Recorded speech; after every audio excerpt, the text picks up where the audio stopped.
Queridos, graça e paz, que você tenha um domingo abençoado na presença de Deus, que a sua vida seja, sobretudo, guardada pelo Senhor. Eu vim aqui hoje para gravar esse vídeo no domingo de manhã, né, que seria o dia de a gente estar reunido aí no nosso templo, para a EBD da nossa igreja. E o tema da nossa EBD hoje é um tema propício para esse tempo. O autor fala sobre a depressão causada pela angústia e pela tribulação. Nós partimos do pressuposto, da ideia, e é dali também que ele vai partir, de que a tribulação faz parte da vida humana. O sofrimento é inerente à existência nossa. O texto que ele escolhe como texto base é o texto de 2 Coríntios capítulo 4, no verso de número 8.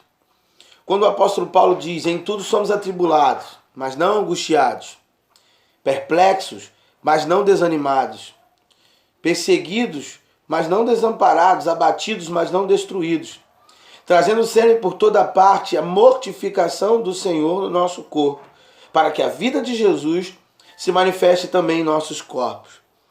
O texto que Paulo trata para nós, é importante dizer que a segunda carta ao Corinto é uma carta que Paulo escreve como defesa do seu ministério, falando dos reveses que ele vivencia.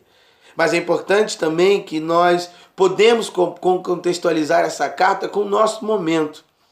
O autor da nossa lição de hoje, ele resgata a ideia de que a tribulação faz parte da vida. E é por isso que Paulo diz: em tudo nós somos atribulados.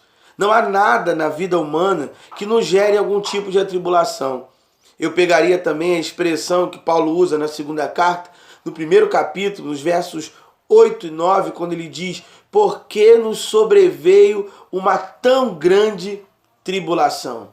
Ou seja, tribulação é algo que a gente não combina, é algo que não tem data, é algo que não tem dia específico, é algo que sobrevém, que acontece, que está para além do nosso controle, além do nosso domínio, além da nossa realidade, além da nossa força.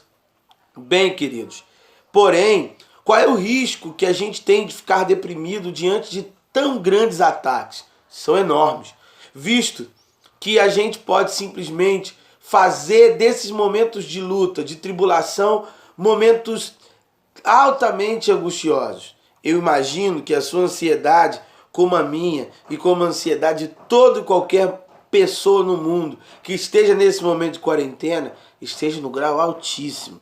Eu imagino que muitas são as suas preocupações, que muitas são as suas inquietações.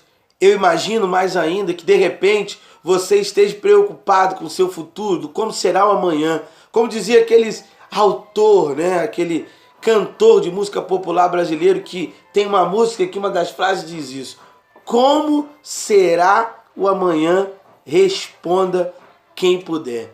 Quem sabe essa tem sido a sua pergunta, a minha pergunta, o seu questionamento. Bem, querido, o autor nos pergunta da seguinte forma: é possível viver a vida sem tribulação? Não. A resposta eu sei que você está dando aí, como eu. Não é possível.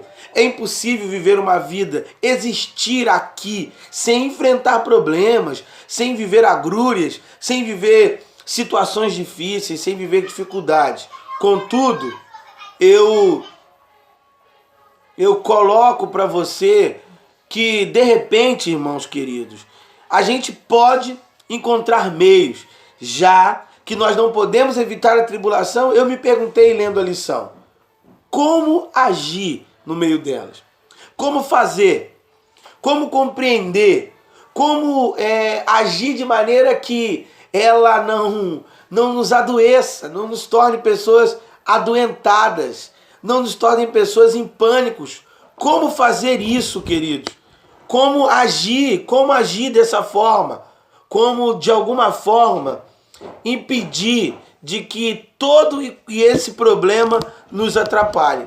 Meus queridos irmãos, meus amados, eu queria, sobretudo, dizer uma coisa a você: que a melhor maneira de nós agirmos nesse tempo é como disse o apóstolo Paulo. Ele começa dizendo que em tudo nós somos atribulados. Ele começa dizendo que em tudo nós vivemos problemas. Contudo, ele diz, atribulados em tudo, mas não arrasados, não angustiados, não destruídos, não perplexos, não acabados. O que Paulo vai dizer para nós, que um caminho importante nesse tempo para que não adoeçamos, é justamente isso. A gente entender que a tribulação é parte da vida. Contudo, entretanto, nós não podemos, por meio disso, fazer da vida uma eterna angústia. A gente já entendeu que nós não podemos viver sem enfrentar revés, sem enfrentar tribulações, sem enfrentar problemas, sem enfrentar dificuldades de todos os gêneros e meios. Contudo, meus irmãos, meus amados e queridos irmãos, ele continua dizendo, perplexos, mas não desesperançosos. Queridos, eu sei que nesse momento esperança é utopia. Em todos os outros. Contudo, eu desafio você, diante da perplexidade dos acontecimentos, diante do fato de estarmos boquiabertos e sobressaltados com tudo que o mundo está vivendo, mantenha a sua esperança viva. Mantenha, querido, a sua esperança viva, na expectativa de que para além dessa tempestade, de que para além de todas essas questões, há um futuro. Há uma vida para ser continuada e para ser vivida. Bem, amados, qual é o risco? O autor trabalha isso no segundo tópico. Qual é o risco? O grande risco da tribulação, então. O grande risco da tribulação é justamente isso. Você permitir ser consumido pela ansiedade, ser consumido pela angústia, estrangular sua alma com tamanha ansiedade. Esse é o risco. Esse é o grande problema disso. Portanto, qual é o conselho que eu deixo para você? Qual é o conselho que a lição desse domingo pela manhã nos deixa? É simples. O conselho é a gente lembrar das orientações bíblicas. Lembrar do que disse Jesus, que no mundo nós teríamos aflições, porém, ele venceu. Lembrar da orientação de Paulo, quando ele diz que a paz que excede todo entendimento guardará os nossos corações em Cristo Jesus. Lembrar de que é tempo de trazer à memória o que traz esperança. Lembrar, sobretudo, amado e querido irmão, que esse momento de eterna tribulação, de perplexidade sobremodo, não é o fim. Não é o fim. Eu termino lembrando a você do que Jesus disse no momento de extrema luta na Ásia Menor para João. Ele disse o seguinte: eu sou o Alfa, João. Eu sou o Ômega, João. Não tenha medo, pois eu sou o Cordeiro de Deus, o leão da tribo de Judá, o que venceu para abrir o livro. Queridos, tenha esperança. Tenha esperança. Que Deus abençoe e um ótimo dia em casa com a sua família. E lembrem de orar e de falar com Deus.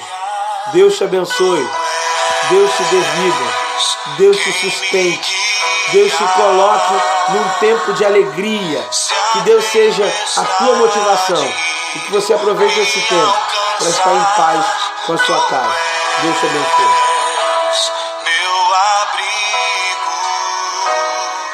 Se o mar me submergir, a tua mão me traz à tona. Creia nisso, querido. Creia nisso. Porque Deus é contigo nesse momento. Fique em paz, amado. Um beijo no coração. Mais tarde, tem mensagem do seu coração. Nós vamos meditar no Salmo 46. Ok? Deus te abençoe.